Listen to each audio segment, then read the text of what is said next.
హిందువులంతా ఒక ఆలయం కూల్చినప్పుడు మాత్రమే గలాన్ని వినిపించడానికి రోడ్ల మీదకి వచ్చి గొంతెత్తి మొత్తుకుంటుంటారు. మరి మిగిలిన సమయాల్లో ఎక్కడ పోతారండి? హిందువులు ఏకం కాకపోవడం కారణం ఏమిటంటే తీర్థం తీసుకోవాలి, దండం పెట్టాలి, కొబ్బరికాయ కొట్టాలి, ప్రసాదం తీసుకోవాలి, ఫోటో దిగి రావాలి. అక్కడ ఉన్నటువంటి గురువులు కానీ అక్కడ ఉన్నటువంటి ఆధ్యాత్మిక సంస్థలు కానీ అక్కడ ఈ ఏరియాకి వచ్చినప్పుడు వాళ్ళకి ఇక్కడ ధర్మం ఏమిటి, మన ధర్మం ఎట్లా బాగు చేయాలనే విషయం పట్ల ఇక్కడ అవగాహన కల్పించే కేంద్రాలు లేవు. మీరు స్వామీజీగా ఉన్నటువంటి మీరు కాలజ్ఞానం గురించి చెప్పదలుచుకున్నటువంటి మీరు కలెక్టర్ నుంచి కలిసేంత పని వచ్చింది. ఒక 100 సంవత్సరాల పెద్దమ్మ దేవాలయం, అది బంజారా హిల్స్లో ఉంది.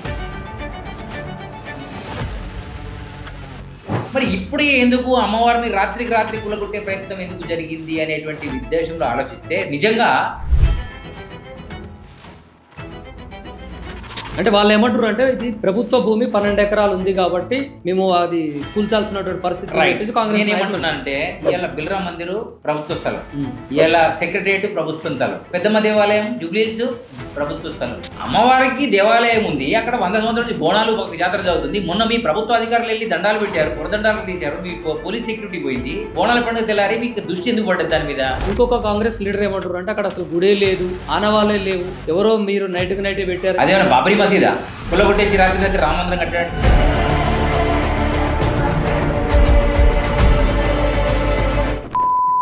ఆయన ద్వారా రోజు 3000 మందినో, సంవత్సరానికో నెలకు 3000 మందిని హిందువులను క్రిస్టియన్గా మార్చుకున్నామని ఆయన పబ్లిక్గా చెప్పాడు. ఇక్కడ గుడి కూల్చినటువంటి దాని ప్రధానంగా మీ డిమాండ్ ఏంటి? అక్కడ డిమాండ్ ఒకటేనండి. స్పెషల్ పర్సన్ ఇంటర్వ్యూలో భాగంగా ఈ మధ్య కాలంలో ఆలయాలపైన దాడులు జరుగుతున్నాయి. ఈ ఆలయాలపైన దాడులు చేస్తున్న వారిని శిక్షించాలంటూ హిందువులంతా ఐక్యంగా ఉండాలని పోరాటం చేస్తున్నటువంటి కాలజ్ఞాన బ్రహ్మేంద్ర స్వామిని అంశస్థులైనటువంటి మనతో పాటు విశ్వబ్రహ్మ శ్రీ ధర్మజ స్వామి వారు మనతో పాటు ఉన్నారు. వారిని అడిగి తెలుసుకునే ప్రయత్నం చేద్దాం. ఏంటి వారి సంస్కృతి సంప్రదాయం అనేది అడిగి తెలుసుకునే ప్రయత్నం చేద్దాం. నమస్కారం అండి. శ్రీ గురుభ్యో నమః. సమస్త సనాతన హిందూ ధర్మ వాదులందరికీ ఈరోజు భారతదేశం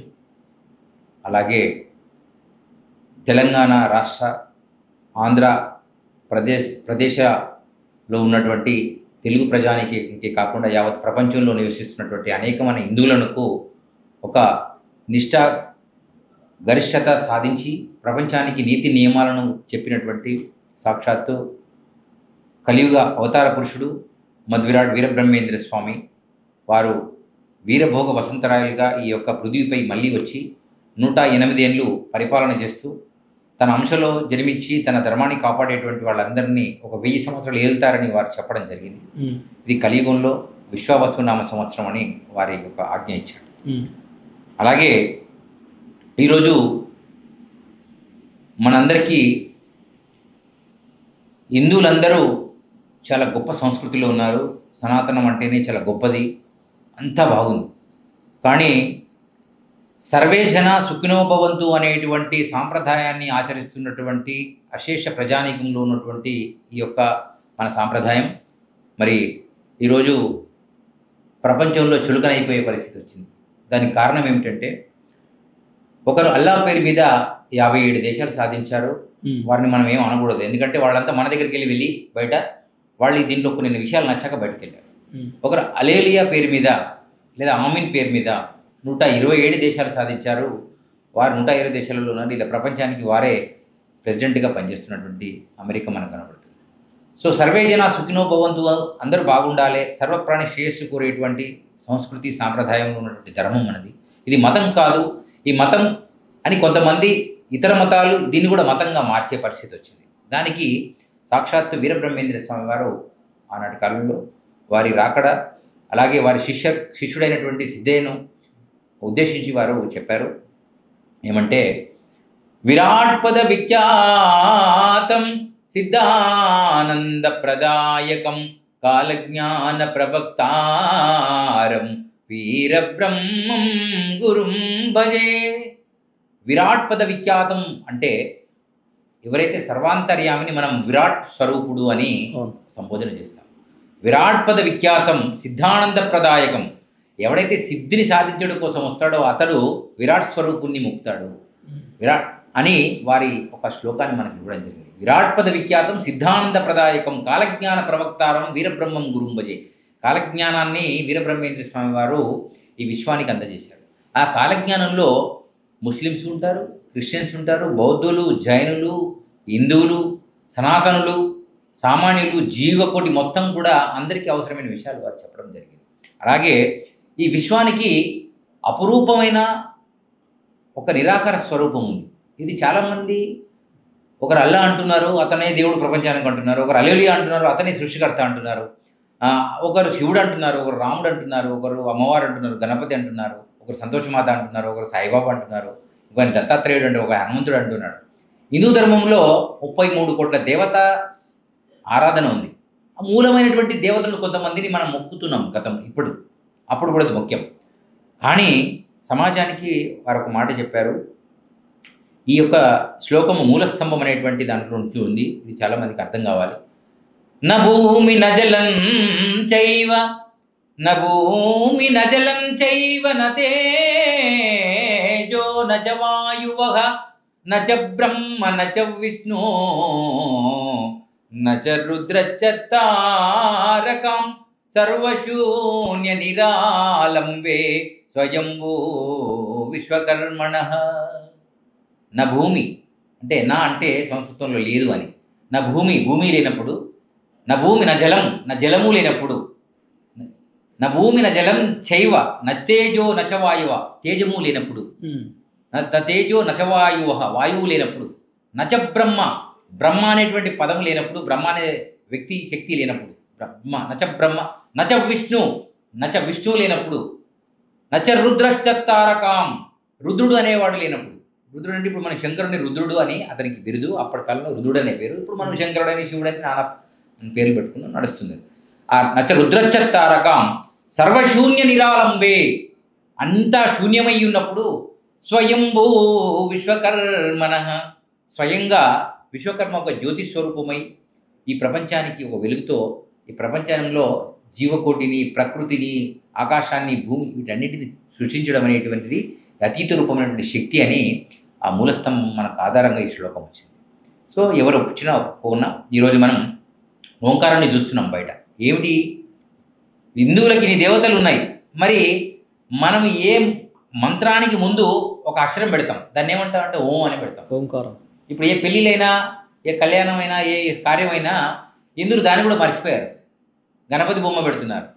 ఇంకొకరు గణపతిని మొక్కని విష్ణు సాంప్రదాయం వాళ్ళు ఉన్నారు. మీరు చిన్నజీర స్వామి దగ్గరికి వెళ్ళండి, ఆయన మొత్తం ఆయన లంకలో, అంటే లంక అంటే ఎందుకంటున్నట్టే అది ఒక సామ్రాజ్యం. ఆ సామ్రాజ్యంలో ఎక్కడ గణపతి బొమ్మ కానీ, శివాలయము శివుడి బొమ్మ కానీ ఉండదు. అంటే లంక అంటే మీరు రావణాసుడి అనకండి. లంక అంటే ఒక సామ్రాజ్యం. అది రావణపురం విడుచుకుంటే రావణ లంక, రామానుజుడు ఇస్తే రామానుజ లంక, బ్రహ్మను ఇస్తే బ్రహ్మలంక, శివుడు ఇస్తే శివలంక అయితే. నేనేమంటున్నా అంటే ఆ యొక్క లంక అంటే ఒక ద్వీపం లాగా తయారు చేస్తారు దాన్ని. అది సముద్రం మధ్యలో ద్వీపకల్పం అని, భూభాగంలోనే ఒక సిస్టమ్ తయారు చేస్తే అది యాంక్లీవ్ అని, అంటే దాన్ని ఏమంటారు అంతఃపురం అని, యాంక్లీవ్ అంతఃపురం అని. అట్లా దీన్ని లంక అంటే ఒక సామ్రాజ్యం అని. అయితే ఒక చిన్న విషయం చెప్పండి ధర్మాజీ గారు, మీరు కలెక్టర్ని ఆశ్రయించి అక్కడ వినతి పత్రం వేయడం జరిగింది. ఎందుకు కలెక్టర్ ఆఫీస్కి పోవాల్సినటువంటి మీరు ఒక స్వామీజీ, రైట్, మీరు స్వామీజీగా ఉన్నటువంటి మీరు కాలజ్ఞానం గురించి చెప్పదలుచుకున్నటువంటి మీరు, విశ్వ బ్రహ్మేంద్ర స్వామి గురించి చెప్పదలసిన మీరు కలెక్టర్ని కలిసేంత పని వచ్చింది. ఎందుకు వచ్చిందంటే ఒక 100 సంవత్సరాల పెద్దమ్మ దేవాలయం, అది బంజారా హిల్స్లో ఉంది. ఇప్పుడు బంజారా అంటే చాలామందికి బంగారం అని అర్థమవుతుంది. బంజారా అంటే లంబాడీ జాతుల్లో ఒక రకమైనటువంటి జాతి ఆ కొండల పైన నివసించి అప్పుడు ఉప్పును పప్పును అమ్ముకొని వాళ్ళు బతికి జీవనం గావించారు. ఈ పట్టణానికి దూరంగా కొండల మధ్యలో జీవించారు. సో అది మెల్లగా మెల్లగా ఇప్పుడు ఫిలిం నగర్గా మారింది, అది జూబ్లీహిల్స్గా మారింది, బంజారా హిల్స్గా మారింది, ఇంకా చాలా ఏరియాలుగా అది మారిపోయి అది బంగారంగా మారిపోయింది. అక్కడ ఒక 12-13 ఎకరాల జాగా అమ్మవారి ఆధీనంలో ఉంది. అది పోనీ ఈ మధ్యనే వచ్చిందా అమ్మవారు అంటే కాదు. గతంలో ఉన్నటువంటి కాంగ్రెస్ 60 సంవత్సరాల ప్రభుత్వంలో ఆధీనంలో ఉంది, రైట్. చంద్రబాబు 14 సంవత్సరాల పీరియడ్లో ఉంది, కేసీఆర్ గారు చేసిన 10 సంవత్సరాల పీరియడ్లో ఉంది, ఇప్పుడు రేవంత్ రెడ్డి గారి 2 సంవత్సరాల పీరియడ్లో కూడా అది ఉంది. మరి ఇప్పుడే ఎందుకు అమ్మవారిని రాత్రికి రాత్రి కులగొట్టే ప్రయత్నం ఎందుకు జరిగింది అనేటువంటి ఉద్దేశంలో ఆలోచిస్తే నిజంగా అక్కడ ఇతర మతస్థులు ఎవరో ఇచ్చి రాత్రి కులగొడితే ఇంకా యుద్ధం వేరే ఉండేది. ఇతర మతస్థులు ఇతర కులస్తులు ఎవడో వచ్చి కులగొడితే వదిలేది లేకుండే, మొత్తం సమాజంలో చాలా మంది బయటకు వచ్చారు. కానీ ఏకంగా ప్రభుత్వమే తీసుకుంది. పోనీ అదే మన చెరువును ఆక్రమించి కట్టారా? లేదు. చెరువును ఆక్రమించి కడితే మేము హైడ్రా రూపంలో కులగొడతామన్నారు. చాలా సంతోషపడ్డాం మనం అందరం. నిజంగా హైడ్రాలో భాగంగా ఈ మూసీ నది కాలువ అంతా క్లీన్ అవుతుంది, కొంచెం నీళ్ళన్నా బయటికి పోతాయి, ఈ అందులో నివసించిన వాళ్ళందరికీ కొత్త ఇల్లు వస్తాయని మనం సంతోషపడ్డాం. కొంతమంది బాధపడ్డారు కూడా, ఇల్లు కట్టుకున్న వాళ్ళందరూ కూడా.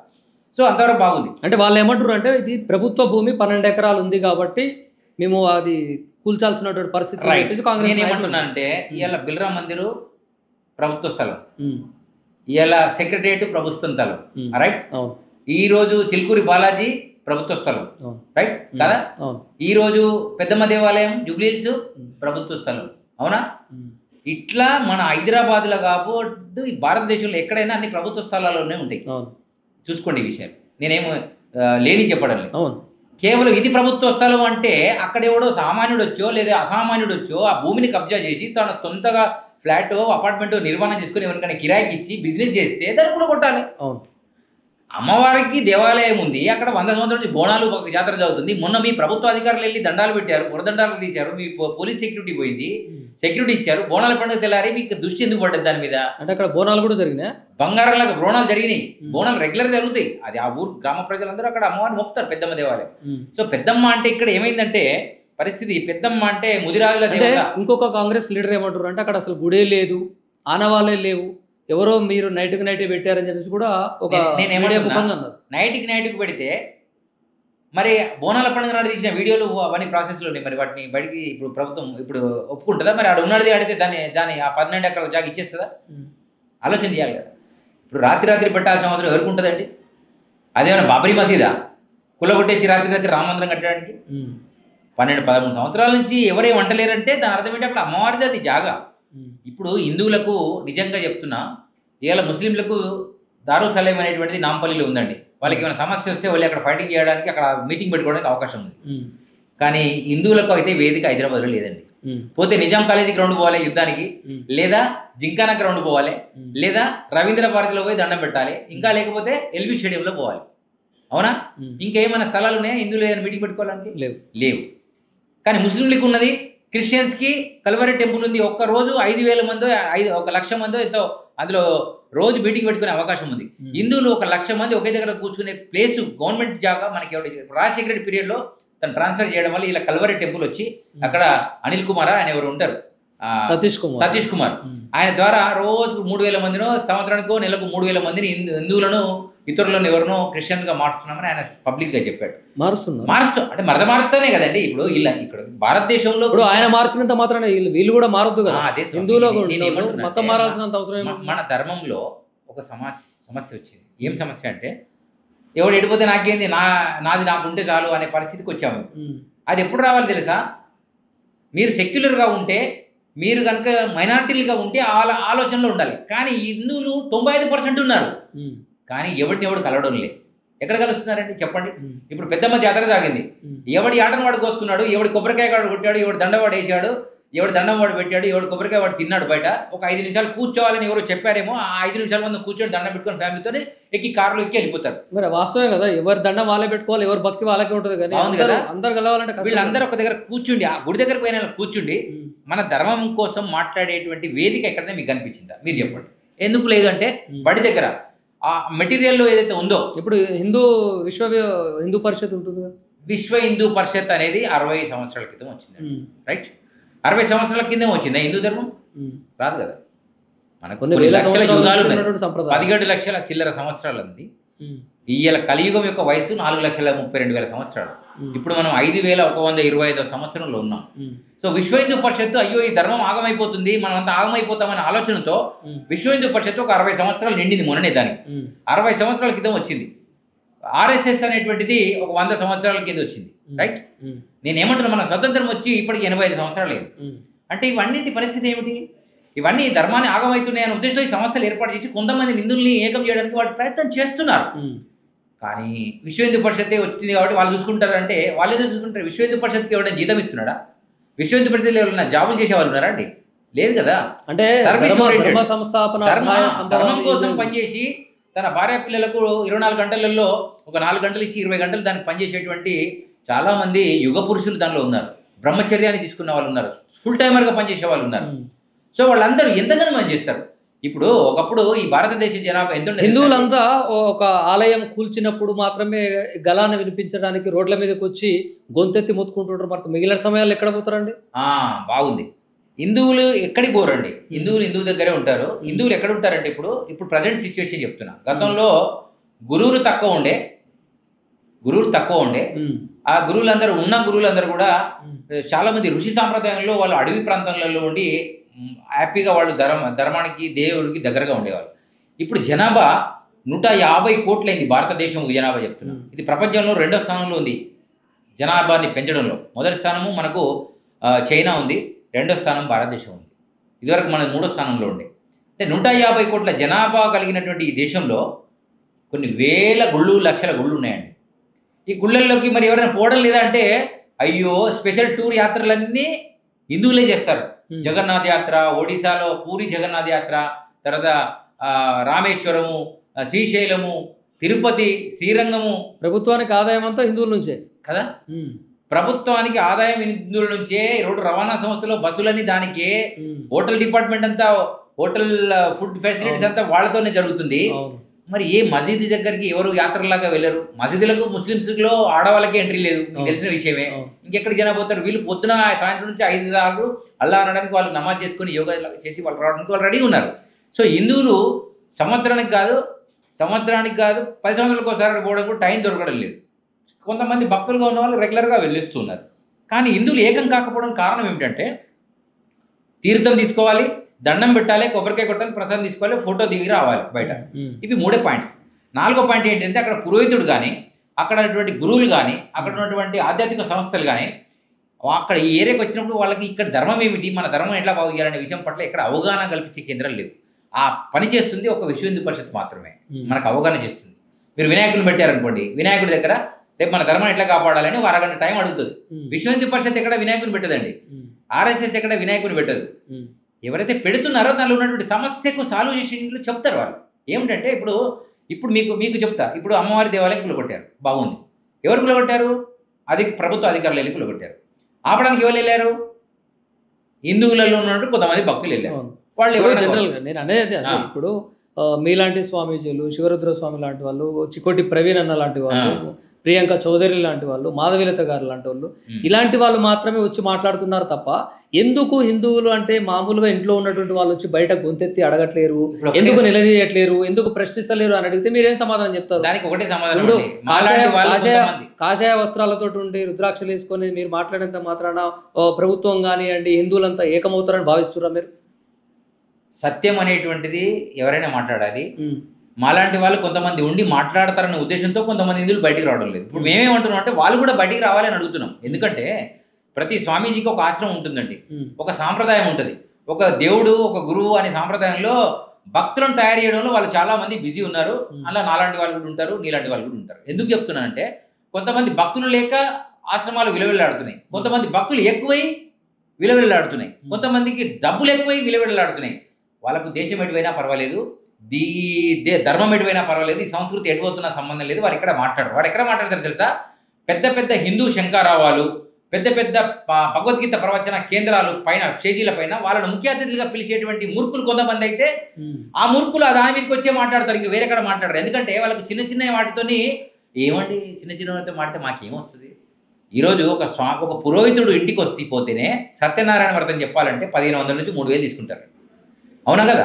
ఒక ఎవరో ఇంట్లో చనిపోతే 11 రోజుల కార్యక్రమం చేయాలంటే 3000 నుంచి 6-7 వేలు తీసుకుంటున్నారు ఒక పురోహితుడు, రైట్? ఒక గురువు రావాలంటే 100 మందికి సమానమైనటువంటి ఒక గురువు రావాలి అంటే పిలిచేవాడు అంత గట్టిగా ఉండాలి, తీసుకునేవాడు కూడా అంత గట్టిగా ఉండాలి. వాళ్ళకి అట్లా ఇస్తేనే బయటకు వస్తారు. కానీ ఈ యుద్ధాలలో ఎవడిస్తాడండి? ఇప్పుడు అక్కడ గుడి కూలిపోయింది, ఎవరు ఇస్తారు? డబ్బులు ఇస్తారా? వారు కారులో రావాలంటే ఇక్కడ గుడి కూల్చినటువంటి దాన్ని ప్రధానంగా మీ డిమాండ్ ఏంటి? అక్కడ డిమాండ్ ఒకటేనండి. హిందువులకైతే నేను ఇప్పుడే చెప్పాను, ఒక స్వతంత్ర వేదిక, హిందూ ధర్మం కోసం మాట్లాడే వేదిక లేదండి. ఆ వేదిక కోసం దాన్ని ఇప్పుడు హిందువులకు అప్పచెప్పాలి ప్రభుత్వం. ఎందుకంటే అక్కడ హిందువుల దేవాలయమే ఉంది, క్రిస్టియన్కు ముస్లిం సంబంధించినటువంటి ఆనవాళ్ళు లేవు కాబట్టి ఆ దేవాలయాన్ని నువ్వు ఎవరికి వేదికే కావాలంటురా గుడి కావాలంటారు? అరే వేదిక అంటే గుడే, ఇక్కడ హిందువులకు వేదిక అంటే గుడే, ఇంకేముండేది బడైతే మన చేతుల్లో లేదు, నీకు తెలిసిన విషయమే, అక్కడంతా సెక్యులర్. సో గుడి ఉన్నది కాబట్టి ఆ గుడి మొత్తం ఇప్పుడు ఒక్క రామ మందిరం అయోధ్యలో ఉంది కాబట్టి ఈరోజు మసీదు ఉన్న బీకేసి మనం అక్కడ గుడి కట్టాం. ఇప్పుడు అక్కడ గుడే ఉంది కాబట్టి మీరు తీసేశారు కాబట్టి ఇప్పుడు వదిలిపెట్టే సమస్య లేదు. ఆ 12 ఎకరాలు మీరు ఎవరికి అమ్మకండి, మీరు ప్రభుత్వ అవసరాలకు తీసుకోకండి, ఇతరుల అవసరాలకు గుడి నిర్మించాలంటారు మీరు? యాజ్ ఈజ్గా నిలబెట్టాలి.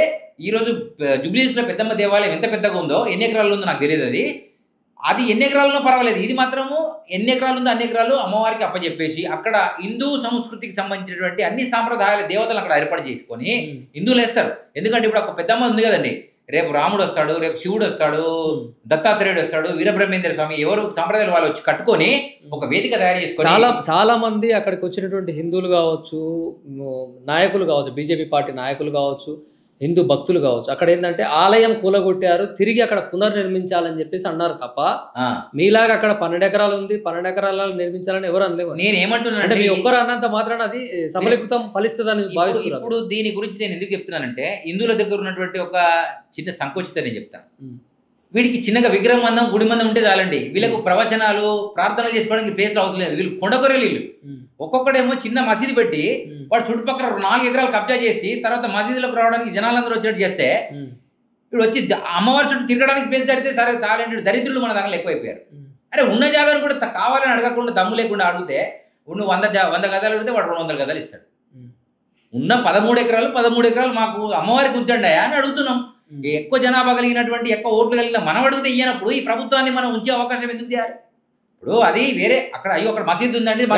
మీరు ఇంత హిందుత్వం గురించి హిందూవాదం గురించి మాట్లాడుతున్నారు కదా, ఎందుకు మరి జనాలు మన హిందువులు ఉన్నటువంటి వాళ్ళు మతం మార్పిడి ఎందుకు చేసుకుంటారు? వీళ్ళకి అంత అవసరం ఏమైంది? 33 కోట్ల మంది దేవతలు ఉన్నారు. ఇప్పుడు చూడండి, మత మార్పిడి చేసే వాళ్ళలో అన్ని కులస్తులు ఉన్నారండి. అంటే దీన్ని ఏమంటారంటే బ్రాహ్మణ, క్షత్రియ, వైశ్య, శూద్ర అనే 4 వర్ణాల నుంచే 444 కులాలు వచ్చినాయి. ఈ 444 కులాలకు నేను ఒకటే మాట చెప్తున్నా. ఇప్పుడు చూడండి, ముదిరాజులకు పెద్దమ్మ దేవత, రైట్, అవునా కదా? గౌండ్ల అంటే గౌడ్స్ వాళ్ళకి ఎల్లమ్మ పరశురాముడు అని వీళ్ళు మొక్తారు. యాదవులు శ్రీకృష్ణుడు మా దేవుడు అని మొక్తారు, రైట్. వ్యాసుడు మా దేవుడు అని మొక్తారు. వశిష్ఠుడు మా గురువు అని మొక్తాడు. వాల్మీకి అంటే ఆయన రామాయణాన్ని రాసినటువంటి వాల్మీకి మా దేవుడు. ఏకలవ్యుడు మా గురువు అని మొక్తారు. వీరబ్రహ్మేంద్ర స్వామి మా గురువు అని మొక్తారు. హిందువులలో మొక్కేటువంటి గురువుల భాగంగా చెప్తున్నా. ఇన్ని దేవతలకు ఇన్ని గురువులు, ఇన్ని కులాలకు ఇన్ని దేవతలు వచ్చినాయి. చివరికి ఎస్సీలు అని చెప్పే వాళ్ళకు మాతాంగ ఋషి, మాతాంగ ముని ఎవరైతే ఉన్నారో, అరుంధతి దేవి నక్షత్రం ఉంది, అరుంధతి. అలాగే జాంబవంతుడు రామాయణంలో రామునికి సహకరించినటువంటి జాంబవంతుడి యొక్క అంశాన్ని వాళ్ళు చెప్పుకోవడం జరుగుతుంది.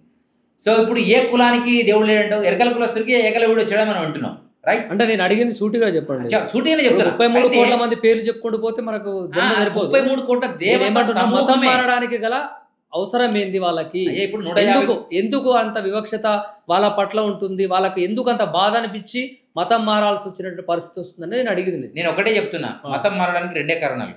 ఒకటి ఆకలితో మారుతారు, లేకపోతే ఒకరేమో ఆలోచన లేకపోతే మారుతారు. ఆలోచన ఉంటే కాదు. ఇప్పుడు నా ధర్మం ఏందో నాకు తెలిసిన తర్వాత నేను ఎక్కడికి పోనండి. నా ధర్మం నాకు ఎవరు సరిగ్గా చెప్పలేదు, నాకు అర్థం కాలేదు. అంటే కొంతమంది దళితులు ఏమంటారంటే మమ్మల్ని గుళ్ళోకి రానివ్వట్లేదు, మేము మనసారా భగవంతుని పూజించాలి అని అంటే, భగవంతుని చూడాలి అనుకుంటే గుళ్ళోకి రానిటువంటి పరిస్థితి అని చెప్పి కొంతమంది మాట్లాడుతున్నటువంటి పరిస్థితి. నేను ఏమంటున్నా, అలాంటిది గుళ్ళోకి రానియకపోవడం అది మంచి పద్ధతేనా? నేను ఏమంటున్నా, ఎవరిని రానియలేదు, దళితులని మీరు అంటున్నారు. ఇప్పుడు మతాల మార్గంలో మీ ఉద్దేశపూర్వకంగా అట్లా మీరేమంటారు దాన్ని? నా ఉద్దేశం ఒకటి చెప్తున్నా. ఆనాడు వీరబ్రహ్మేంద్ర స్వామి 400 సంవత్సరాల కింద చెప్తున్నా, 400 సంవత్సరాలు మనం మాట్లాడుతున్న విషయాన్ని, మాదిగ కక్కయ్య అని నీలాగానే ఒక మాట చెప్పాడు. ఏమన్నాడు? పంచముడని నన్ను కించపరిచిరని బాధపడకురా కక్కా అని వీరబ్రహ్మేంద్ర స్వామి అనే మాట చెప్పాడు. ఏమనంటే పంచముడు అంటే చతుర్వర్ణాలు కాకుండా 4వ వర్ణం, అది 5వ వర్ణం, దాన్ని పంచమ వర్ణం అంటారు. అంటే వీళ్ళు ఎందుకు దూరం అన్నారు అనే విషయం కూడా చాలామంది తెలియాలి. ఎవరు తెలియజేయాలి? ఎవరైతే దూరం అన్నారో వాడు చెప్పాలి. వాడు చెప్పకపోయినా నాకు అవకాశం ఉంది. ఎందుకంటే నేను ఈ 4 వర్ణాలకు అతీతమైనటువంటి వ్యక్తిని. ఎందుకు చెప్తున్నానంటే ఇప్పుడు నన్ను కూడా 4వ వర్ణంలో చేశారు. బ్రాహ్మణము అంటే బ్రహ్మజ్ఞానం కలిగిన వాడు. కానీ శ్రీకృష్ణ వారు ఏం చెప్పారు తెలుసా? కుక్క మాంసం తినేవాడిని కూడా సమదృష్టితో చూసేవాడు పండితుడు అని చెప్పారు. అవును. ఈ పండిత వర్ణంలో ఉన్నటువంటి పామరులే ఇగో ఈ ప్రణాళిక చేయడం వల్ల వీళ్ళందరూ దళితులుగా పంచములుగా ఉన్నటువంటి వాళ్ళందరూ ఇప్పుడు ప్రణాళికాబద్ధంగా మత మార్పిడికి గురవుతున్నారు. వాళ్ళు చేసే వాళ్ళ బ్యాచ్ కూడా తయారైందని చెప్పారు. నేనేమంటున్నా, అంబేద్కర్ని తీసుకుందామండి. అంబేద్కర్ గారు పంచముడు, ఆయన దళితుల జాతి నుంచి వచ్చాడు. కానీ 286 మందిలో రాజ్యాంగం రాస్తున్నటువంటి వాళ్ళల్లో ఎవరున్నారు? అంబేద్కర్. అంబేద్కర్ రాసిన రాజ్యాంగం కేవలం ఆయన ఒక్కడే ఎందుకు హైలైట్ అయ్యాడు, మిగతా వాళ్ళందరూ ఎందుకు కాలేదు అంటే ఆయన మాత్రమే అన్ని రకాలుగా ఆలోచన చేసి అందరికీ అర్థమయ్యేటట్టు చేసి అతను ఒక ప్రణాళికాబద్ధంగా దాన్ని ముందుకు తీసుకెళ్ళాడు. ఈరోజు మనం జై భీమ్ అంటున్నాం. కానీ అంబేద్కర్ టైంలో ఏ మతాలు ఉండేనండి? 150 సంవత్సరాల కిందనే కదా ఆయన వచ్చిన కార్యక్రమం. 120 సంవత్సరాల కింద ఏ మతం ఉంది? బ్రిటిష్ మతం ఉంది. రైట్. మన 200 సంవత్సరాలు వేయలేరు కదా, బ్రిటిష్ మతం ఉంది. కానీ అంబేద్కర్ ఏం తీసుకున్నాడు మతాన్ని? ఏ మతాన్ని తీసుకున్నాడు? బౌద్ధ మతాన్ని తీసుకున్నాడు. బౌద్ధ మతం. ఆయన హిందువే సదాగా చెప్పాడు, నాకు బౌద్ధ మతం అంటే ఇష్టమైందండి. ఎందుకు అన్నాడు అంటే బౌద్ధులు, హిందువుల నుంచి బౌద్ధులు ఏర్పడ్డారు, జైనులు ఏర్పడ్డారు. అది 7వ శతాబ్దం 8వ శతాబ్దంలో ఆ టైంలో ఉన్నవాళ్ళు. సో నాకు దానిలో నచ్చింది ఏంటంటే సైలెన్స్ నచ్చిందండి. తర్వాత మెడిటేషన్ నచ్చింది. అందరూ సమానం అనేటువంటి భావన నచ్చింది. సమానత్వం అనే భావన నచ్చింది. నాకు కులాలతో పంచాయతీ లేదు. అంత పెద్ద మహారాజే బౌద్ధుడిగా మారిపోయి అన్ని రాజ్యభోగాలను వదిలిపెట్టేసి చెట్టు కింద కూర్చున్నాడు ఆయన. సో అటువంటి వాడు నాకు నచ్చినట్టు కనపడ్డది కాబట్టి నేను దానికి వెళ్ళానండి. ఈ ధర్మంలో ఒకడు నువ్వు బ్రాహ్మణుడు కాదు కాబట్టి గుళ్ళోకి రాకు, నువ్వు రెడ్డివి కాబట్టి నువ్వు గుళ్ళోకి రాకు, నువ్వు రాజు కాబట్టి గుళ్ళోకి రాకు, నీకు ఇది కాబట్టి గుళ్ళోకి రాని అలాంటి హరాస్మెంట్ జరుగుతున్న టైంలో అతను ఒక్కడే పోరాడలేక అతను ఏం చేశాడు, ఇంకొక దాన్ని అనుసరించాడు. కానీ అతను వెళ్ళి క్రిస్టియన్ మతంలోనూ ముస్లిం మతంలో చేరలే. అప్పటికి ముస్లిం మతంలో 800 సంవత్సరాలు ఏలి ఉన్నారు. క్రిస్టియన్ మతంలో అప్పటికి 200 సంవత్సరాల నుంచి ఏలి ఉన్నారు. వాళ్ళకు 225, వాళ్ళకు అప్పటికి 125 దేశాలు ఉన్నాయి అంబేద్కర్ టైంలో. ఆ తర్వాత ఒక 3 దేశాలు ఎక్కువైనాయి. అయితే ఒక విషయం ఏమంటున్నా అంటే ఆ తర్వాత ముస్లింకు 57 దేశాలు ఉన్నాయి. కానీ వాటి వైపు ఎందుకు వెళ్ళలేదంటే ఆ క్రూర స్వభావం అనేటువంటి ఆ మతాలతో ఆ ఎడారితో మనకు ఇబ్బందులు అవసరం లేదు.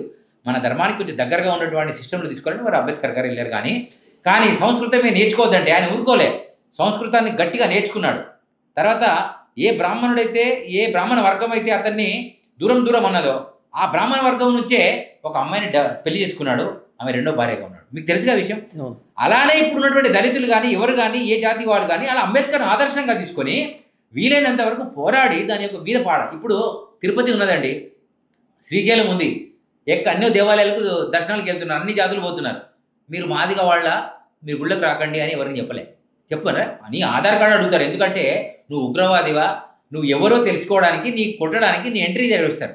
ఒక తిరుపతిలో నేనే ఉన్నాను అనుకోండి, నేను రోజు 10 సార్లు పోతున్నా, 10 లడ్డూలు తెచ్చుకుంటున్నా. ఫ్రీగా వెళ్ళేటువంటి 10 లడ్డూలతో పాటు 10 మందికి సమయం వృధా అవుతుంది.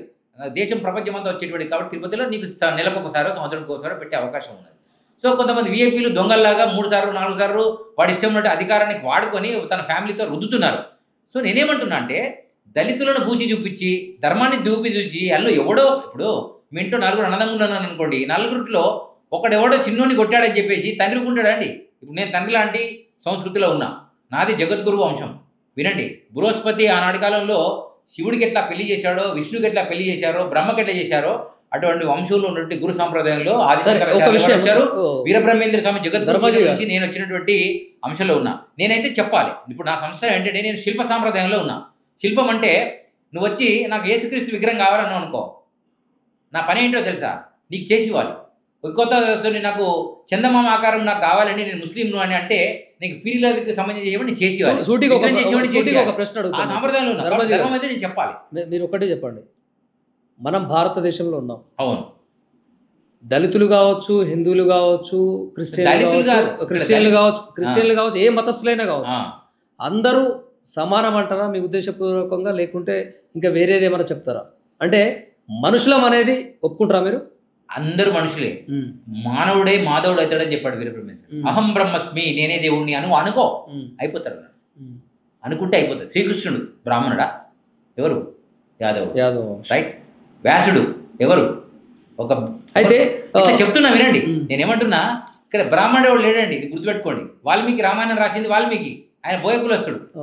అది ఇప్పుడు ఆదర్శంగా బ్రాహ్మణుడు వాడుకోవట్లేదా?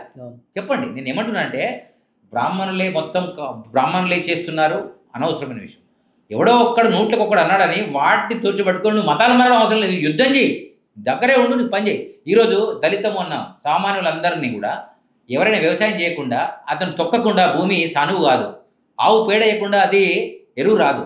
అతను చీమిడి మూత్రం అన్ని కూడా అలా కలుస్తాయండి. మరి ఆ మలమూత్ర విసర్జన చేసినటువంటి ఆహారం అంతా తీసుకొచ్చి దేవుడి దగ్గర ప్రసాదం పెడితే ఎట్లా పనికి వస్తుంది?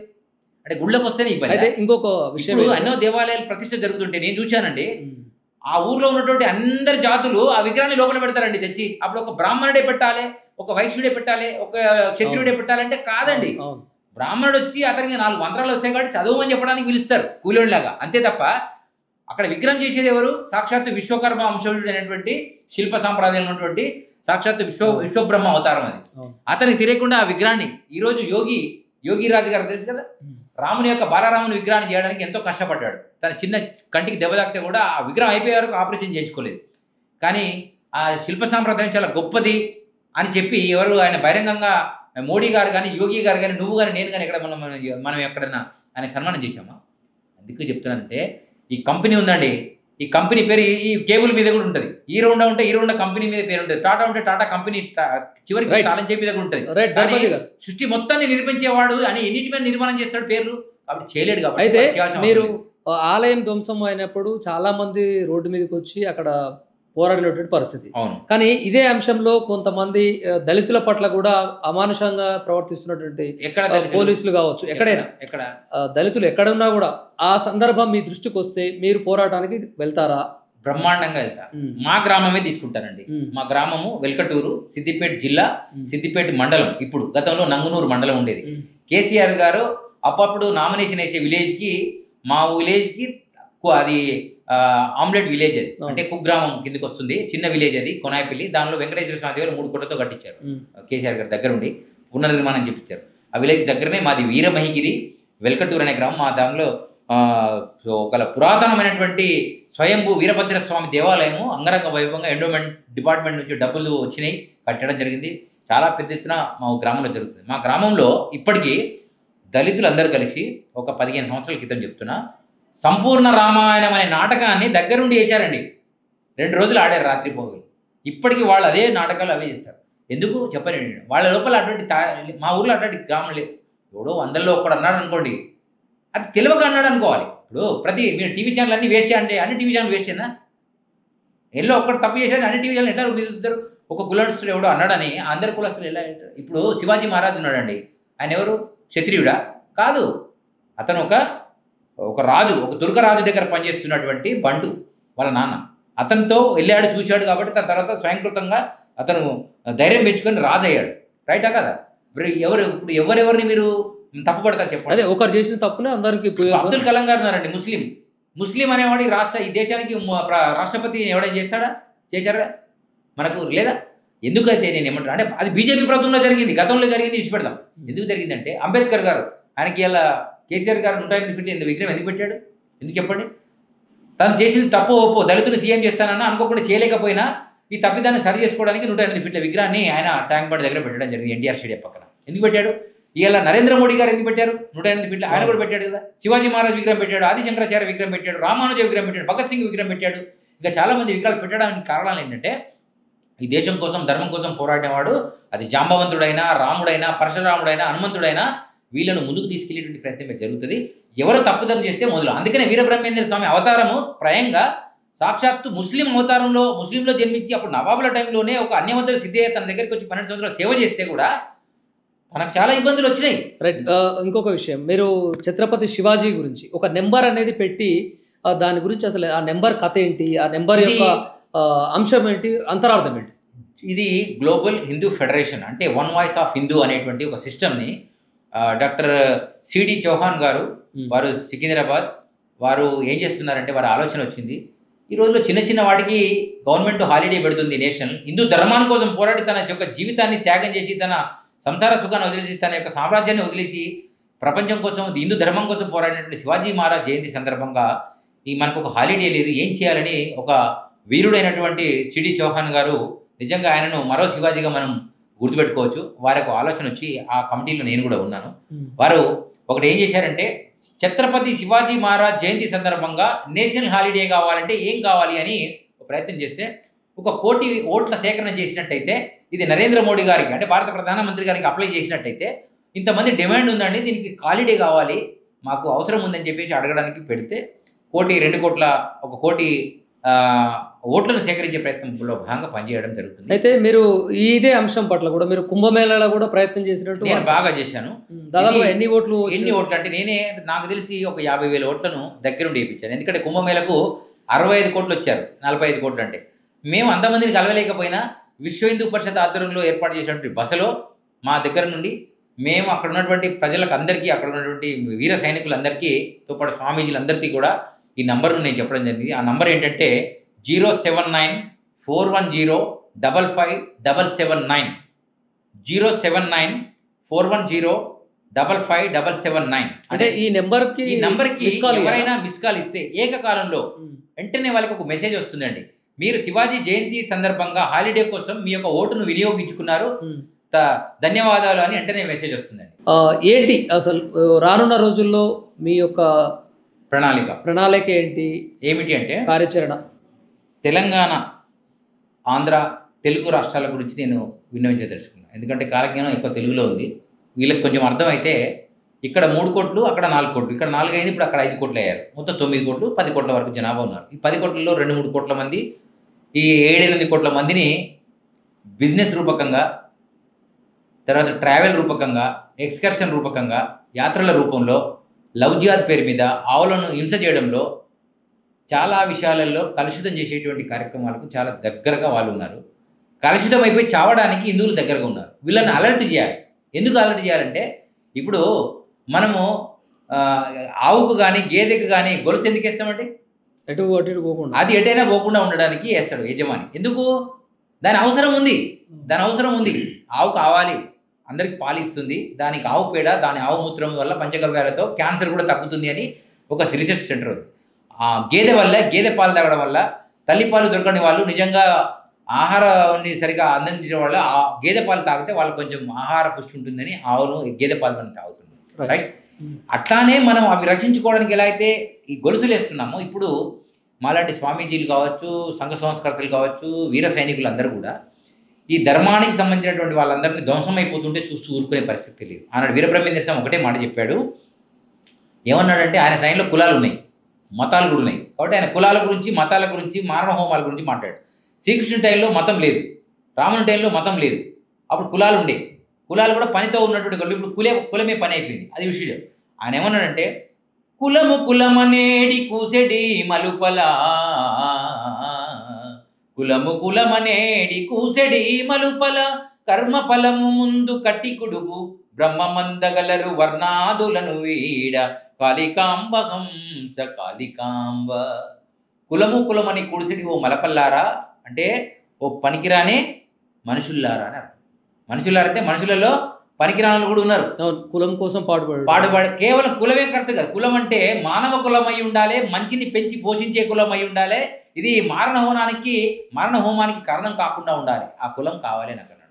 అటువంటి కులాల పేరు మీద మీరు యుద్ధం మీరు ఐకమత్యంగా ఉండాలి. కానీ మీరు నాది రెడ్డి కులము, రాజు కులము, బ్రాహ్మణ కులం, క్షత్రియ, వైశ్య, శూద్ర అనేటువంటి వర్ణాలతో కులాలు మీరు ఏర్పాటు చేసుకొని మీరు మరణానికి దగ్గరవుతున్నారు. దయచేసి నా మాట వినండి. 800 సంవత్సరాలు వాళ్ళు ఏలి 50-55 దేశాలు సాధించారు. వీడి 200 ఏళ్ళు మన బ్రిటిష్ ప్రభుత్వం మన దగ్గరికి ఇక్కడికి వచ్చి వస్త్ర వ్యాపారం పేరు వీళ్ళు మనల్ని ధ్వంసం చేస్తారు. ఈ టైంలో ఆయన 1600 వచ్చాడు, అప్పటికి బ్రిటిష్ వాళ్ళు రాలేదు. ఆయన భూత భవిష్యత్తు వర్ధమానం అని చెప్పి 10 చెప్పాడు. కులాల పేరు మీద విడిపోతే మీ కాష్టాలను మీరే తయారు చేసుకున్న వాళ్ళు అవుతారు. కొంచెం జాగ్రత్తగా విడిపోయకుండా ధర్మంకి దగ్గరగా ఉండండి, వర్ణాదులను వీడు అన్నాడు. కులమనేడి కూసడి మలుపల్ల, కర్మఫలము ముందు కట్టికొడుకు. కర్మఫలం అంటే మీరు చేసే పనికి మాలిన పనుల వల్ల, మీ స్వార్థ ప్రయోజనాల వల్ల పోతారన్నాడు. ఇంకా కర్మఫలంలో ఇంకోటి కూడా ఉంటుంది. ఇప్పుడు మనం రాజ్యాంగంలో ఉన్నాం. మనకు 100 సంవత్సరాల కింద రాజ్యాంగం ఉందా? 100 సంవత్సరాల కింద రాజ్యాంగం లేదండి. 80 సంవత్సరాల తర్వాతనే రాజ్యాంగం వచ్చింది కదా. 100 సంవత్సరాలు రాజ్యాంగం లేదు. మీరు ఏ పని అయితే చేస్తారో అదే కర్మ మిమ్మల్ని శిక్షిస్తుంది అన్నాడు. ఇప్పుడు ఓటు బ్యాంకు అనేటువంటి కర్మ సిద్ధాంతం అంటున్నాను. కర్మ సిద్ధాంతం కదా, వాడి చేతులు పెట్టడానికే ఉంది అవకాశం, కళ్ళతో చేయడానికి లేదు. ఇట్లా ఓటు వేసేటువంటి ఓటు నువ్వు నీ ధర్మానికి ఇబ్బంది పెట్టేవాడికో, నిన్ను ఆగం చేస్తా అని చెప్తుండేవాడికో, నిన్ను ఆగం చేసిన వాడికో, గతంలో వాడికి నువ్వు ఓట్లు వేసుకుంటూ పోతే ఆ పరిస్థితి ఇవాళ ఏమైపోయిందంటే, ఈ యొక్క హిందువులకు ఒక పార్టీ లేదు, హిందువులకు ఒక దేవుడు లేడు, ఒక దిశా నిర్దేశం చేసేటువంటి గురువు లేడు. కారణం ఏమిటంటే ఎవరి గురువులు వారే, ఎవరి దుకాణాలు వాళ్ళే అయిపోయినాయి, ఎవరి పార్టీలు వాళ్ళకే అయిపోయినాయి, ఎవరి కులాలు వాళ్ళకే, ఎవరి ప్రాంతాలు వాళ్ళకే, ఎవరి స్వార్థం వాళ్ళకి అయిపోయింది. దీని నుంచి మీరు విడవకపోతే ఈ దేశము 200 సంవత్సరాలు వెళ్ళిన బ్రిటిష్ వాళ్ళకు కబద్దాస్తుల నుంచి గుంజుకోవడానికి వీర సైనికులు అల్లూరు సీతారామరాజు, సుభాష్ చంద్రబోస్, చంద్రశేఖర్ ఆజాద్, తాంత్యా తోపే, స్వామి దయానంద, వివేకానంద లాంటి వాళ్ళు ఎంతోమంది పోరాడినటువంటి ఈ దేశం కోసం అసూలు బాచారు. ఇప్పుడు మీరు అంత అసూలు బాచాల్సిన అవసరం లేదు. ఈ రాజ్యాంగం ప్రకారం మీ ఓటు బ్యాంక్ రాజకీయాన్ని హిందువులకు ఒక పార్టీ ఏర్పాటు చేసుకొని, లేదా హిందువులను బాగా రక్షించేటువంటి పార్టీకి కనుక మీరు ఓటు వేసుకున్నట్టయితే ఈ దేశము మళ్ళీ పురోగమిస్తుంది. ఇది జగద్గురువుగా మారే అవకాశం ఉంది, ఇది విశ్వగురుగా మారే అవకాశం ఉంది.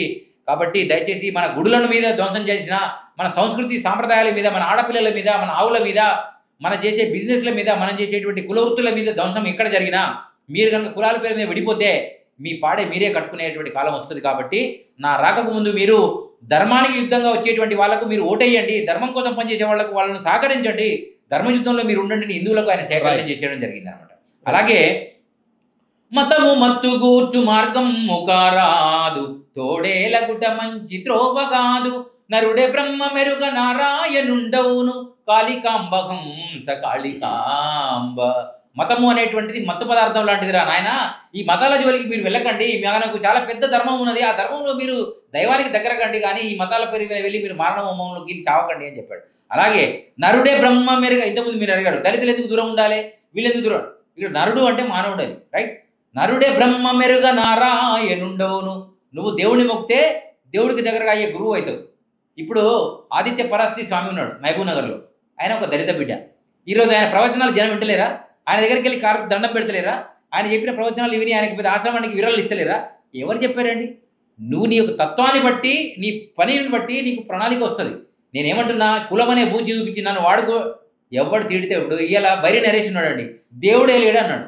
రెంజెల్ల రాజేష్ ఉన్నాడు, నేను గతంలో అయ్యప్ప మాలేశానండి, కానీ ఇప్పుడు నన్ను బతుకమ్మ కాడ అవమానించారు మా చెల్లెని నన్ను, కాబట్టి నేను ఈరోజు ఆపోజిట్లో తప్పు.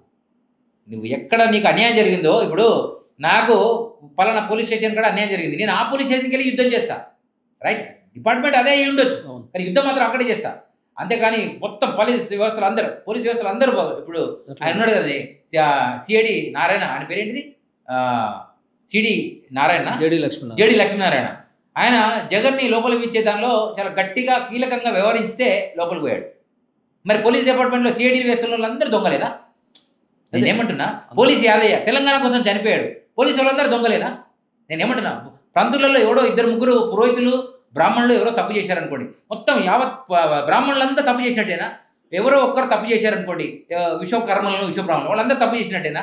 ఒక రాజకీయ నాయకుడు ఏదో దేశం కోసం ఆగం చేశాడు, అందరూ అట్లయినా? నేనేమంటున్నానంటే, ముస్లింలలో కూడా మంచి వాళ్ళు ఉన్నారు, బ్రాహ్మణులలో కూడా మంచి వాళ్ళు ఉన్నారు, క్షత్రియులలో మంచి, వైశ్యులలో మంచి వాళ్ళు ఉన్నారు, శూద్రులలో కూడా మంచి వాళ్ళు ఉన్నారు, చెడ్డవాళ్ళు. అంటే అమావాస్య పౌర్ణమి అన్నింటిలో ఉంటుంది, కానీ నువ్వు మంచిని తీసుకోవాలి, చెడును తొక్కాలి. అంతేకాని ఎవడో తప్పు చేశాడని వాని గురించి నువ్వు పొద్దుంతా వేసి కూర్చోడం తప్పని. రైట్ ధర్మాజీ గారు, ఇది ధర్మాజీ స్వామి వారి మాటల్లో విన్నాము. మరో స్పెషల్ గెస్ట్తో మేము ముందుంటాము, చూస్తూనే ఉండండి. నమస్తే.